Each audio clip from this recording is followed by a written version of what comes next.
Hello dear students of 10th Standard Maharashtra State Board. You're your Swapnali Patkar ma'am and I'm going to start a new topic of Science 2, that is lesson number 3, Life Process in Living Organisms Part 2. It's a very interesting topic students and stay tuned for this topic, okay? Now we've already talked about life processes, right? Now कौन से life process होते हैं? तो life process में हम लोग देखेंगे तो life process कौन से होते हैं? previous chapter में आपने already पढ़ा है nutrition, respiration, excretion, sensation and response, that is control and coordination. जब हम लोग न्यूट्रिशन की बात करते हैं it's all about the digestive system, right. जब हम लोग रेस्पिरेशन की बात करते हैं respiratory system, excretion will be the excretory system, तुमने ऑलरेडी ये पढ़ा है तुम्हारे 9th स्टैंडर्ड में, okay. Sensation will be all the sense organs and response is control and coordination, जो हमारा nervous system and endocrine system करता है. और ये सारे टॉपिक्स तुम लोगों ने 9th स्टैंडर्ड में पढ़े हैं, राइट. आज हम लोग बहुत इंटरेस्टिंग टॉपिक इस चैप्टर में पढ़ेंगे और वो है रिप्रोडक्शन. ये पूरा chapter is all about reproduction. देखो इस चैप्टर में क्या क्या हम लोग पढ़ने वाले हैं, ओके. हम लोग पढ़ने वाले हैं रिप्रोडक्शन और उसके दो टाइप्स है, asexual reproduction and sexual reproduction. उसके बाद हम लोग पढ़ेंगे रिप्रोडक्शन एंड मॉडर्न टेक्नोलॉजी. उसके बाद हम लोग पढ़ेंगे reproductive health and population explosion. ये बहुत इंटरेस्टिंग टॉपिक है students, so stay tuned for this particular topics, okay students. पहले हम लोग जानेंगे कि व्हाट इज रिप्रोडक्शन. हम लोग पहले रिप्रोडक्शन का डेफिनेशन करते हैं, ओके. सो यहां पे है definition of reproduction, okay.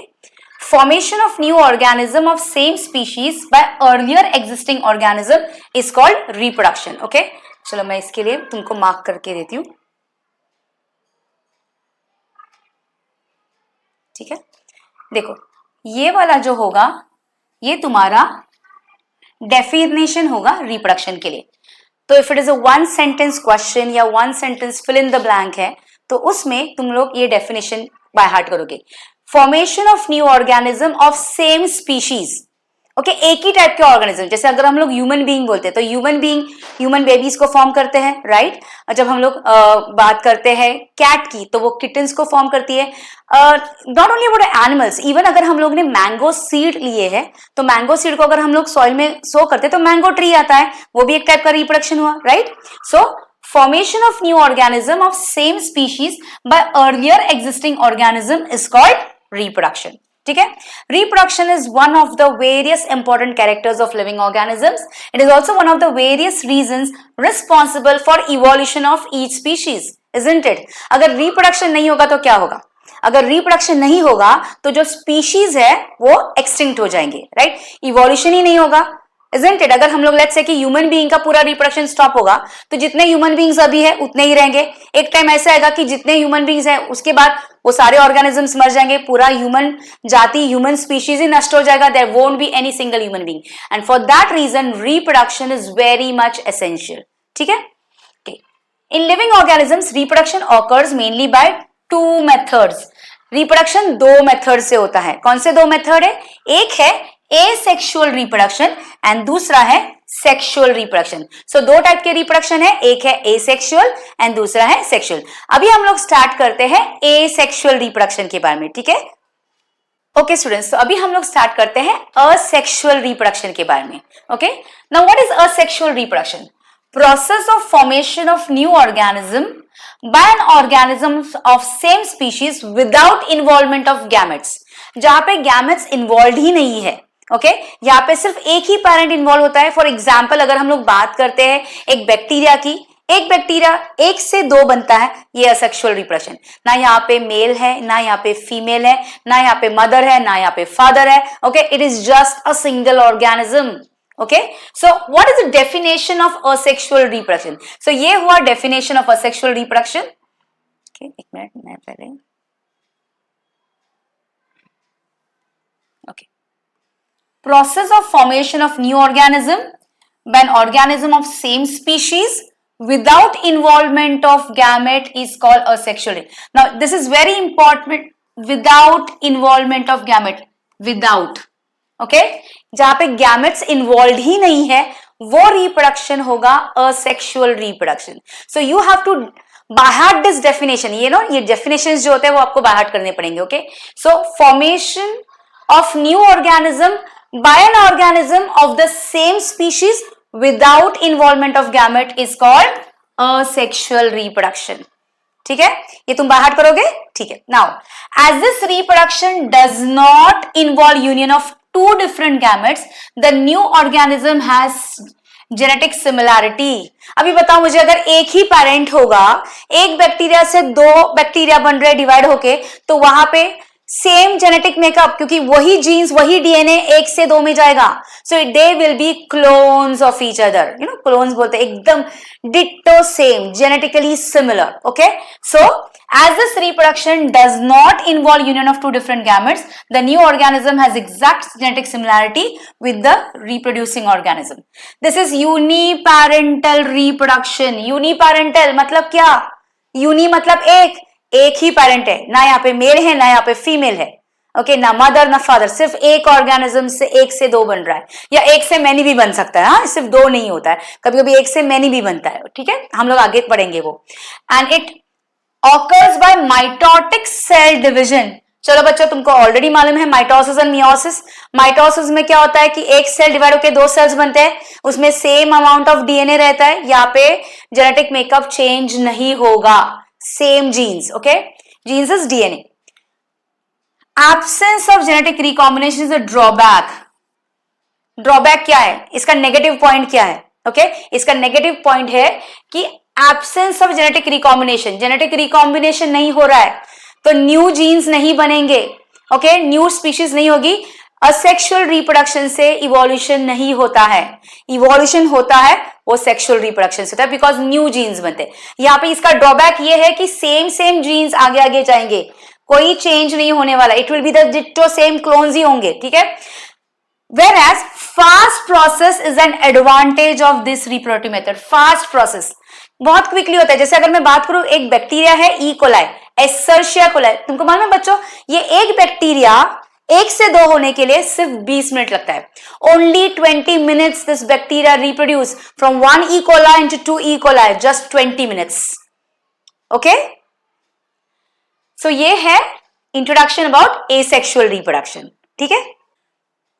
Okay students, अभी हम लोग स्टार्ट करते हैं asexual reproduction in unicellular organisms. Okay, what is unicellular organisms? जिनकी बॉडी सिर्फ एक ही सेल से बनी है, राइट? तो अभी हम लोग बात करते हैं asexual reproduction in unicellular organisms.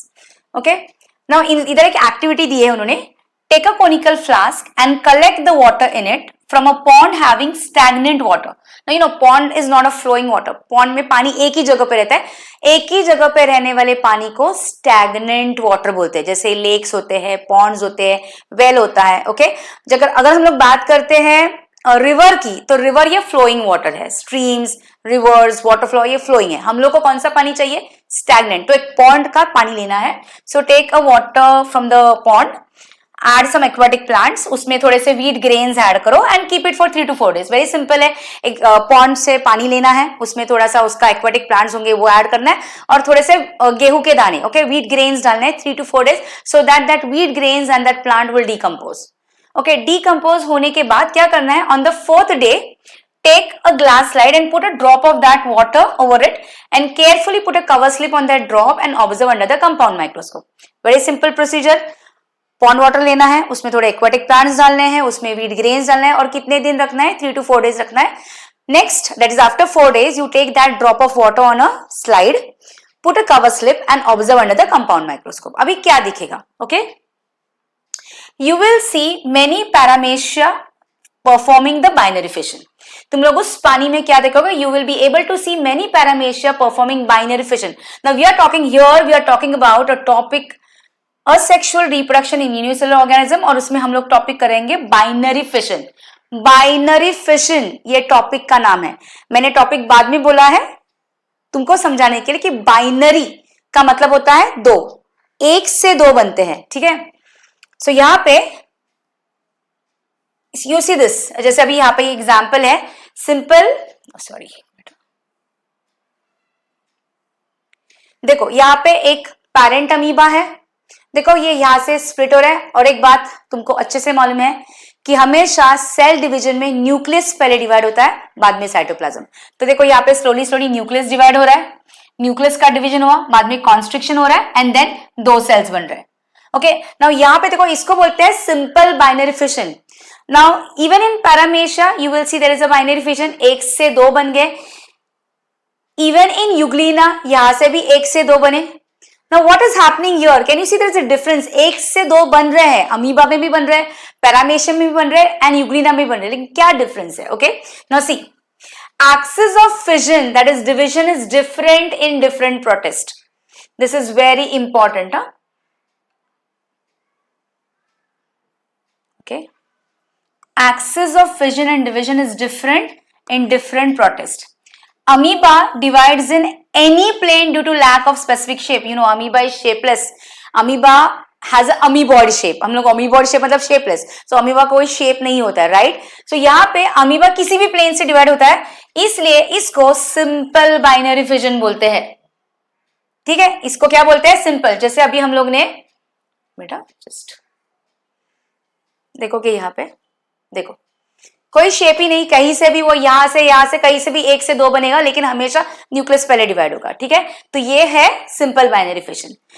जब हम लोग पैरामेशियम की बात करते हैं, देखो paramecium divides bye transverse binary fission. देखो यहाँ पे पैरामेशियम का क्या है, ये क्वेश्चंस तुमको बोर्ड्स में आ सकते हैं कि अमीबा का डिवीजन कैसे है, ओके, पैरामेशियम का डिवीजन कैसे है, यूग्लिना का डिवीजन कैसे। So you have to by heart it properly, okay, you have to understand. Amoeba shapeless है तो किसी भी प्लेन से डिवाइड होता है, इसलिए उसको सिंपल बाइनरी फिशन बोलते हैं। पैरामेशियम में देखो एक पैरेंट ट्रांसवर्स डिवीजन हो रहा है, बीच में से डिवाइड हो रहा है, बीच में से देखो, बीच में से डिवाइड हो रहे हैं और 2 सेल्स बन रहे हैं। सो इसको ट्रांसवर्स बाइनरी फिशन बोलते हैं। क्या बोलते हैं? Transverse binary fission.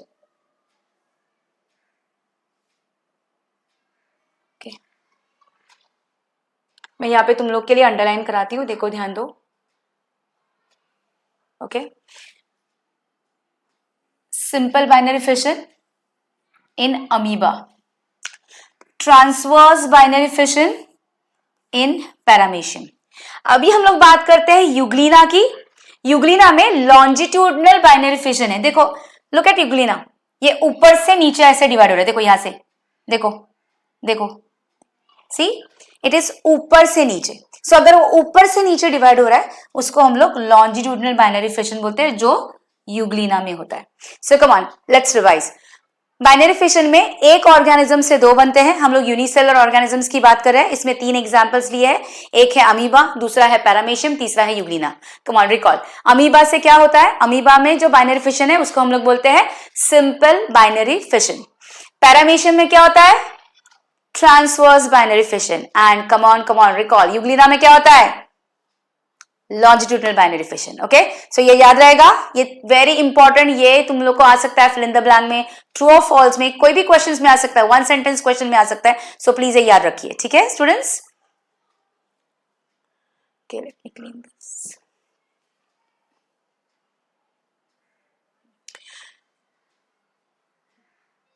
और एक बहुत इंपॉर्टेंट बात है कि binary fission is usually perform by living organisms during favourable condition. Very important, okay, favourable condition का मतलब क्या है ना, जो भी एग्जांपल्स हम लोगों ने लिए अमीबा का, पैरामेशियम का, यूग्लिना का, ये कहां पे है? ये है पानी में। ओके, सो अगर इन ऑर्गेनिजम्स में अच्छा पानी मिल रहा है, they getting everything very properly, okay, they having ample amount of water, उनको ठीक से न्यूट्रिएंट्स मिल रहे हैं, ठीक से खाना मिल रहा है, everything very much properly. Okay, जब इनको ये सब कुछ चीजें अच्छी तरह से मिल रहा है, उस कंडीशन को हम लोग फेवरेबल कंडीशन बोलते हैं। एंड जहां पे ये ऑर्गेनिजम्स उस फेवरेबल कंडीशन में डिवाइड हो रहे हैं उसको हम लोग बाइनरी फिशन बोलते हैं। So binary fission takes place in favourable condition. ठीक है, this is very important. So ये अंडरलाइन कराती हूं मैं, प्लीज याद रखो, ये तुम लोग को भी बुक में अंडरलाइन करो, मार्क करो कहीं पे। ओके, क्योंकि इसके आगे जब हम लोग नेक्स्ट करेंगे वो है मल्टीपल फिशन, वो अनफेवरेबल कंडीशन में आता है, वो भी क्या है मैं डिस्कस करती हूँ। अभी फिलहाल ये अंडरलाइन करो, perform by living organisms during which condition? Favourable condition. बहुत इंपॉर्टेंट है favourable word. So come on students, let's recall binary fission के हम लोग ने 3 एग्जांपल्स लिए, amoeba, paramecium, Euglena. Binary fission unicellular organisms में होता है, कौन से कंडीशंस में होता है? Favourable condition. फेवरेबल कंडीशन का मतलब क्या है? Availability of abundant of food material.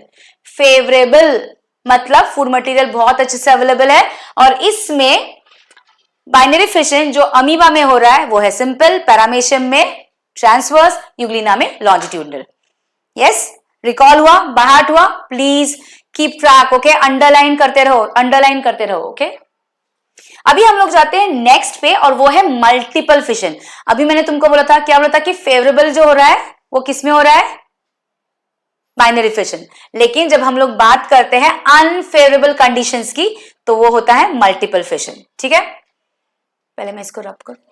Okay students, now let's talk about multiple fission. अभी मैंने तुमको थोड़ी देर पहले क्या बोला था कि जब कंडीशंस एडवर्स होते हैं, जब कंडीशंस अनफेवरेबल होते हैं, उस अनफेवरेबल कंडीशन में बाइनरी फिशन नहीं हो सकता, तो कौन सा फिशन होगा, तो वो होगा मल्टीपल फिशन। ओके, अभी हम लोग देखते हैं मल्टीपल फिशन में क्या हो रहा है। Asexual reproduction by multiple fission is performed by amoeba। अभी बताओ मुझे, अमीबा कहाँ पे दिखता है, कहाँ पे मिलता है अमीबा? अमीबा हमको पानी में दिखता है, पानी में मिलता है, ऑफकोर्स दिखता नहीं है क्योंकि वो यूनिसेलुलर है। मैंने ऐसे बोला दिखता है लेकिन दिखता नहीं है। It is unicellular organism, it has to be seen under the microscope only. Okay, ऐसे तो जाओगे पॉन्ड में देखोगे अमीबा नहीं दिख रहा है मैम, ओके, दिखेगा भी नहीं, मैं ऐसे ही बोला। ओके, अमीबा कहाँ पे मिलता है? अमीबा हमको मिलता है पानी में। ठीक है, अभी इमेजिन करो एक छोटा पॉन्ड है और उस पॉन्ड का पानी, ओके, इमेजिन गर्मी का सीजन है, ओके, बहुत जबरदस्त गर्मी है, और एक गांव में एक पॉन्ड है और उस पॉन्ड में बहुत सारे अमीबा है। ठीक है, लेकिन गर्मी की वजह से वो पॉन्ड वाटर अभी कम हो रहा है, कम हो रहा है, कम हो रहा है, सूखते जा रहा है। तो मुझे बताओ अभी क्या उस अमीबा के लिए कंडीशंस फेवरेबल है कि अनफेवरेबल है? क्योंकि अभी जैसे पानी कम होगा उसको गर्मी लगने लगेगी, एडवर्स कंडीशंस है, ऐसे कंडीशन में वो बाइनरी फिशन नहीं कर सकता और उसको जिंदा भी रहना है। तो ये क्या करेगा अमीबा? तो ये अमीबा करेगा मल्टीपल फिशन। उसके लिए कैसे, क्या क्या होगा उसका? ओके, सो ये जो अमीबा होता है, now let's talk about it. So asexual reproduction by multiple fission is performed by amoeba and other similar protists.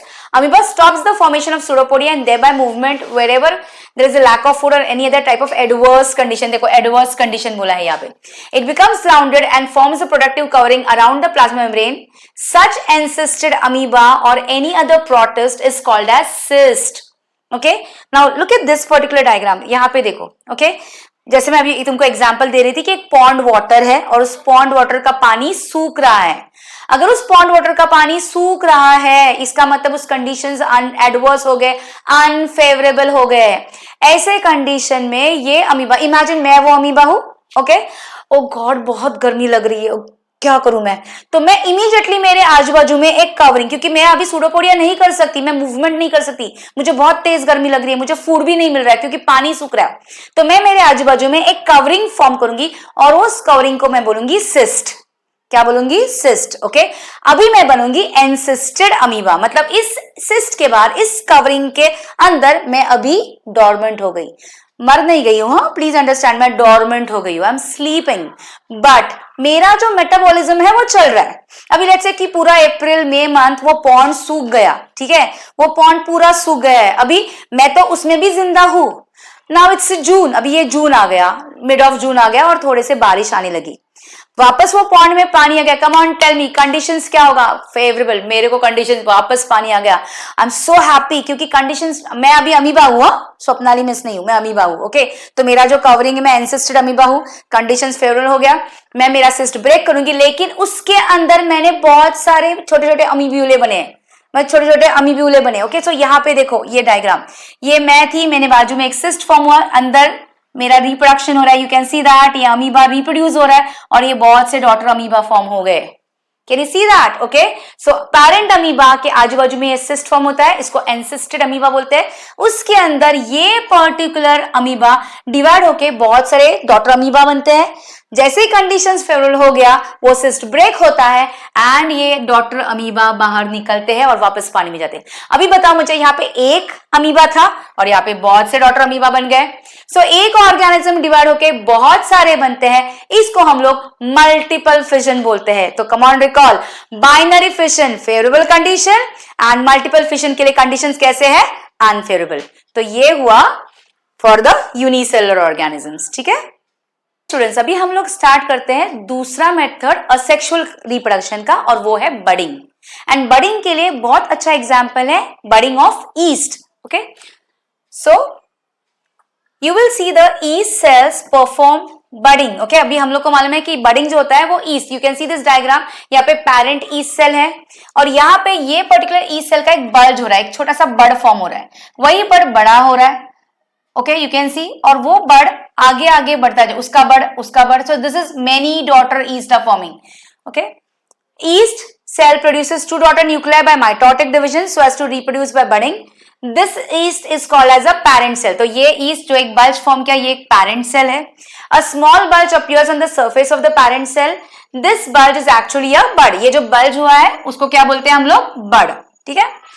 One of the two daughter nuclei enters the bud. अभी जैसे मैंने पहले ही बोला कि कोई भी सेल डिवीजन में न्यूक्लियस का डिवीजन पहले होता है, तो यहाँ पे भी देखो ये एक न्यूक्लियस है, ये न्यूक्लियस डिवाइड हो रहा है और ये bulge में मतलब ये bud में दो न्यूक्लियस में से एक न्यूक्लियस जाता है.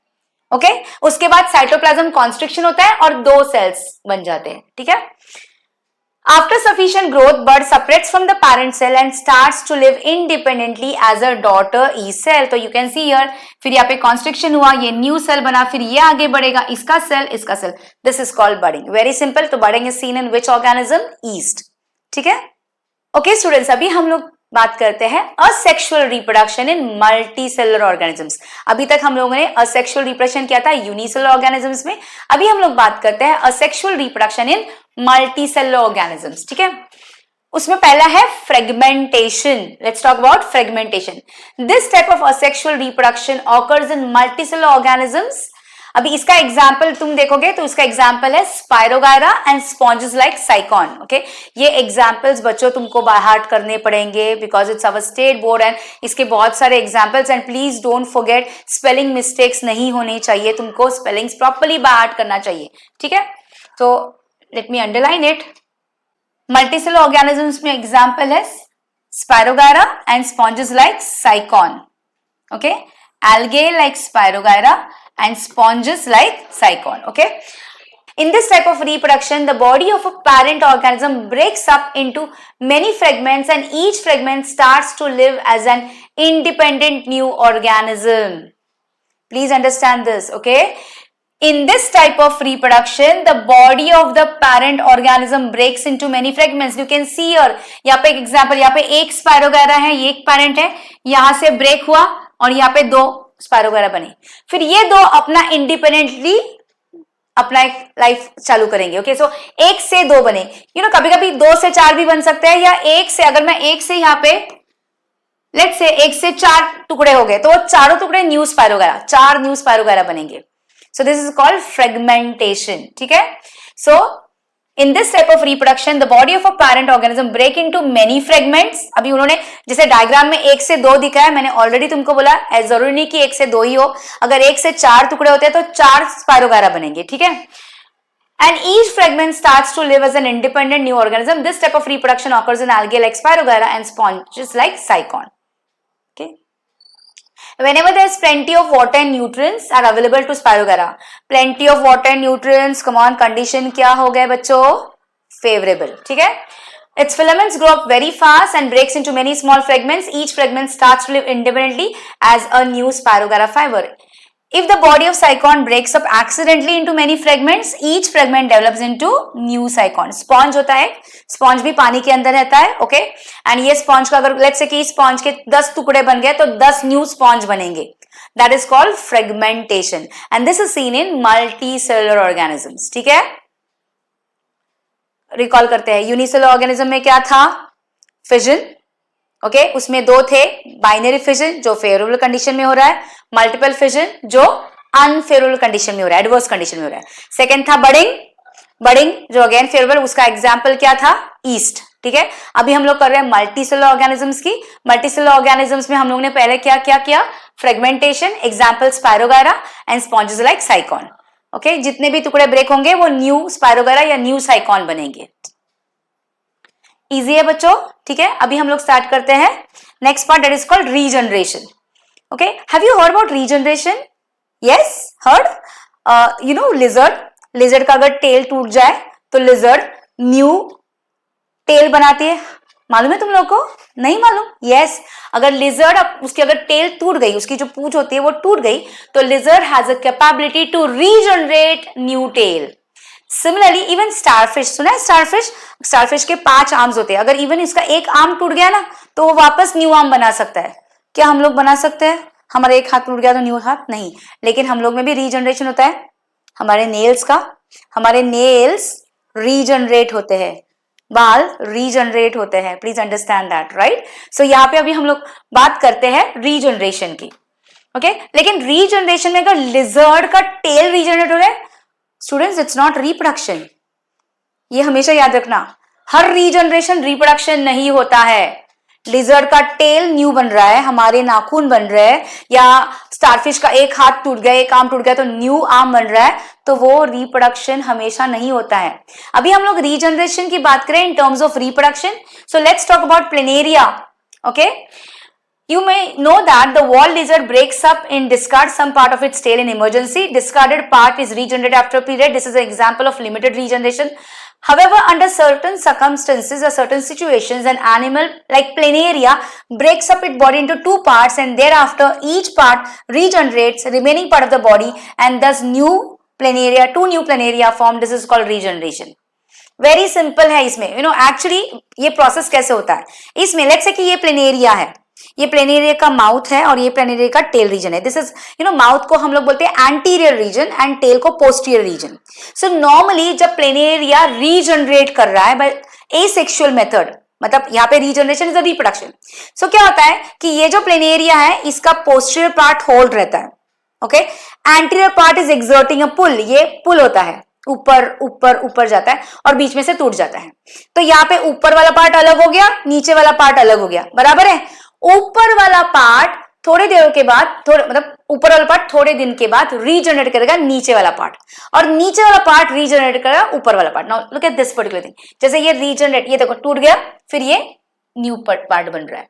So this is what happens in regeneration, okay? And regeneration is seen in planaria. In fact तुमको मालूम है बच्चों, कोई कोई एक्सपेरिमेंट्स ऐसे किया जाता है कि एक प्लेनेरिया को अगर तुम इस प्लेनेरिया को 5 टुकड़े करो, 5 न्यू प्लेनेरिया बनेंगे। इतना हाई कैपेसिटी होती है उनको रीजनरेशन की।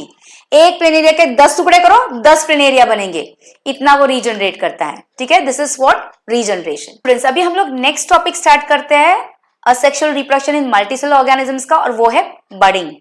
बडिंग हम लोगों ने यूनिसेलुलर में भी पढ़ा था, दैट इज ईस्ट। अभी हम लोग मल्टीसेलुलर ऑर्गेनिजम्स में बडिंग करेंगे। यहाँ पे एग्जाम्पल है हाइड्रा, वहां पे एग्जाम्पल ईस्ट था यूनिसेलुलर के लिए। प्लीज डोंट गेट कंफ्यूज, क्योंकि ना ट्रू और फॉल्स क्वेश्चंस आते हैं, उसमें ये क्वेश्चन आ सकता है तुम लोग को कि यूनिसेलुलर में क्या है एंड मल्टीसेलुलर में क्या है। यूनिसेलुलर में बडिंग होता है, एग्जाम्पल ईस्ट है, एंड मल्टीसेलुलर का बडिंग एग्जाम्पल है हाइड्रा, ठीक है? In case of hydra, very important, underline करो बच्चों, इन केस ऑफ हाइड्रा, और वहां पे अब तुमने अंडरलाइन किया है, that is what? East, okay?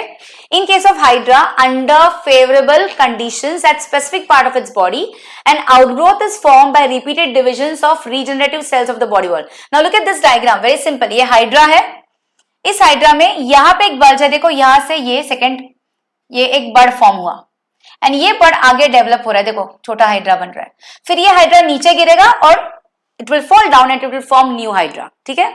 So ये conditions कौन से? अगेन फेवरेबल कंडीशन में हो रहा है। This outgrowth is called bud. Bud grows up progressively and finally forms a small hydra. Dermal layers and digestive cavity of the budding hydra are in continuity with those of the parent hydra. इसका मतलब क्या? Dermal layers, derma मतलब skin and digestive. Now look at this diagram. Look at this. इससे ये outgrowth हो रहा है, तो इसके अंदर इसका जो भी स्किन के सेल्स है, डर्मल सेल्स, स्किन के सेल्स, एंड इसके अंदर जो डाइजेस्टिव सिस्टम होगा, इसका कैविटी जो होगा, वो इसके कंटिन्यूएशन में होगा, ओके? मतलब ओके, सपोज यहाँ पे मैं हाइड्रा ड्रॉ कर रही हूँ, let's say I am drawing a hydra, ठीक है? यहाँ पे ये आउटग्रोथ हो रहा है, ठीक है?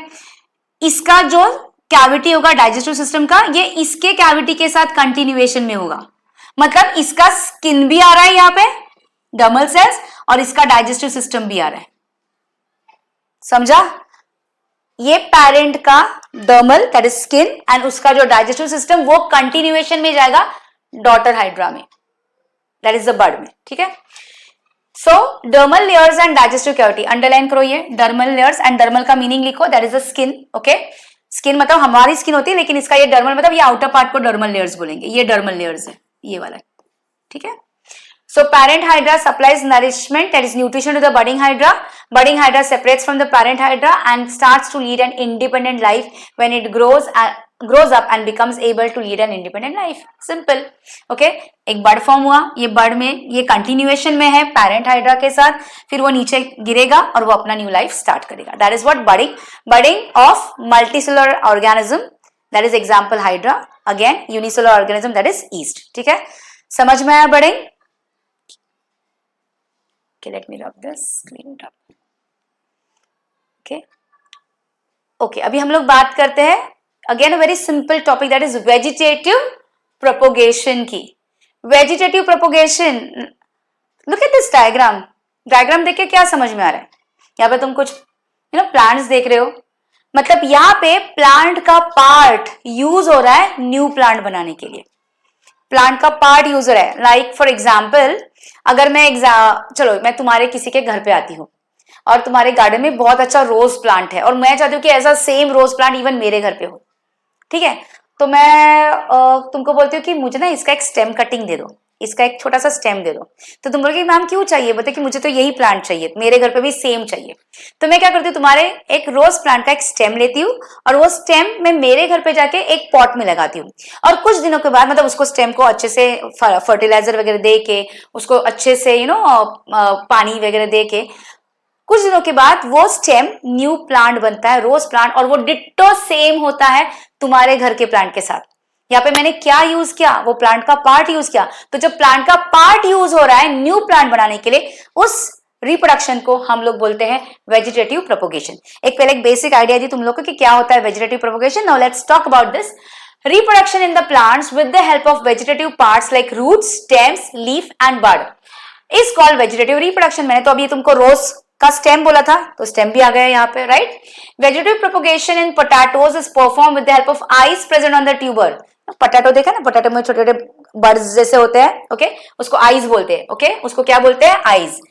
Whereas in Bryophyllum you can see ये लीफ से ये दूसरे लीव्स बन रहे हैं. जैसे I hope you are aware of the plant called Brahma कमल.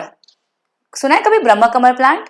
एक व्हाइट कलर के फ्लावर्स नॉर्मली रात को आते हैं. उसको ना एक लीफ अगर तुम लगाओगे तो लीफ से लीफ, लीफ से लीफ, लीफ से लीफ बनता है, और इतना बहुत बड़ा वो पॉट में बहुत वो फैलता रहता है, एंड उसके व्हाइट कलर के फ्लावर्स आते हैं जो रात को उगते हैं, उसको ब्रह्म कमल बोलते हैं. ओके, नाउ दैट्स ब्रायोफाइलम, जहां पे लीव्स से ये प्लांट्स आ रहे हैं. देखो यहाँ पे लीव्स यूज हो रहा है. Okay, so bryophyllum is performed with the help of buds present on the leaf margin. In case of plants like sugarcane and grasses, vegetative propagation occurs with the help of buds present on the nodes.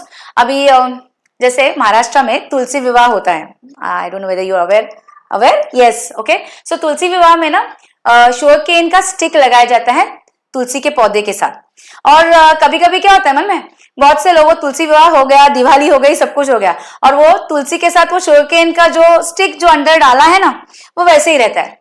तुम देखोगे कि कुछ time के बाद वो sugarcane का stick जो तुमने अंदर, sugarcane normally, if you remember, 1 minute, let me explain this.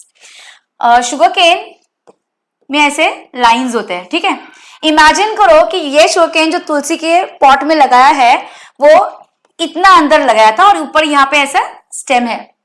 मैंने क्या बोला कि वो लोग भूल ही गए. तो थोड़े दिनों के बाद क्या होता है, यहाँ से ये रूट्स आना शुरू हो जाते हैं, एंड ये शुगरकेन प्लांट ग्रो होने लगता है. एंड फिर रियलाइज होता है अरे ये तो हम लोग ने निकाला ही नहीं, लेकिन ये ग्रो हो गया. यहाँ पे इसके जो यहाँ पे जो बर्ड्स होंगे वो हेल्प करेंगे रूट फॉर्मेशन में ले, और वो प्लांट ग्रो होगा. सो यहाँ पे सी, in cases of plants like sugarcane and grasses, vegetative propagation occurs with the help of buds present on the nodes. ये nodes है, इसमें जो buds होंगे वो हेल्प करेंगे प्लांट को ग्रो होने के लिए. This is called vegetative propagation, जहां पे प्लांट का part like root, stems, leaves use हुए हैं न्यू प्लांट बनाने के लिए. समझा students? Clear? Okay, let's go to the next topic. अभी हम लोग बात करते हैं स्पोर फॉर्मेशन की. ठीक है, very simple example. Let's say तुम ब्रेड खा रहे हो, ओके, और तुमको कहीं बाहर जाना है 3-4 दिन के लिए, और तुमको मम्मी ने ब्रेकफास्ट में ब्रेड दिया है, नॉर्मल सूखा ब्रेड, ठीक है, और तुम चाय में डुबो के खा रहे थे, लेकिन फिर एक ब्रेड तुमने ऐसे ही छोड़ दिया और तुम पूरा फैमिली बाहर चले गए, तुमने वो ब्रेड को वैसे ही रख दिया है और तुम 3-4 दिन के बाद आने वाले हो। जस्ट इमेजिन, तुम्हारा वो ब्रेड जो है वो प्लेट में वही है किचन के प्लेटफॉर्म पे, तुम 4 दिन के बाद आते हो और दरवाजा ओपन करते हो, किचन में जाते हो, तो तुम ब्रेड देखते हो, ब्रेड के ऊपर एक कॉटनी ग्रोथ आ गया है, थोड़ा ब्लैक ब्लैक का, वो क्या है? Fungus, right. यहाँ पे अभी हम लोग बात करते हैं स्पोर फॉर्मेशन की, दैट इज एग्जाम्पल उसका है fungus, right. Take a piece of wet bread और भाकरी, keep it in humid place, fungus will grow on it within 2 to 3 days। मैंने वो एग्जांपल तुमको ऑलरेडी दिया है। Observe the fungus under the compound microscope and draw it's diagram. देखो ऐसे दिखेगा माइक्रोस्कोप के नीचे, ये ब्रेड के ऊपर ये दिख रहा है, ये फंगस, गौर से देखो। इसको अगर थोड़ा सा लेके तुमने स्लाइड पे रखा, थोड़ा पानी डाला, कवर स्लिप डाला, watch under the microscope, you observe under the microscope, you will find this type. Okay, so fungi like mucor have filamentous body, they have sporangia. Okay, underline करोगे तुम यहाँ पे। Okay, हम लोग स्पोर फॉर्मेशन की बात कर रहे हैं और स्पोर फॉर्मेशन में एग्जाम्पल है fungus like Mucor. Okay, they have sporangia. Once the spores are formed, ये स्पोरेंजिया है, ये तुमको दिख रहा है, ये है स्पोरेंजिया, इसको ये हाइफे बोलते हैं, ठीक है, these are the hyphae, this is the sporangia. इस स्पोरेंजिया के अंदर स्पोर्स होते हैं, ये स्पोरेंजिया बर्स्ट होता है एंड स्पोर्स रिलीज होते हैं। तो जैसे ये स्पोर्स रिलीज होंगे, ये न्यू फंगस फॉर्म करेगा, ठीक है, न्यू म्यूकर फॉर्म करेगा। So once the spores are form, sporangia burst and spores are release, spores germinate into moist warm place and new fungal colonies are formed. Very simple. Okay, तो यहां पे spore formation के लिए example किसका है? Spore formation के लिए example है फंगाई लाइक म्यूकर का, ठीक है। So fungi like mucor, if you see they have sporangia. What is this? Sporangia. What is this? Hyphae. Sporangia के अंदर क्या है? इसके अंदर स्पोर्स है। क्या होता है स्पोरेंजिया? इट बर्स्ट होता है, देखो ये बर्स्ट हो गया, स्पोर्स रिलीज हो गया और स्पोर्स वापस नई जगह पे जाके न्यू फंगस फॉर्म करेगा। Understood this? Very simple. समझ में आया तुम लोग को? तो यहां तक स्टूडेंट्स हम लोगों ने असेक्सुअल रिप्रोडक्शन टॉपिक खत्म किया। So here we have finished asexual reproduction. I hope so you have understood the topic clearly.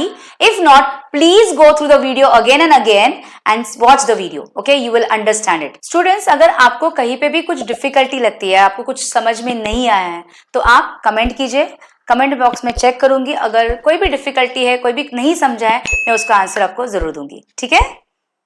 तो मिलते हैं हम लोग नेक्स्ट टॉपिक सेक्सुअल रिप्रोडक्शन में।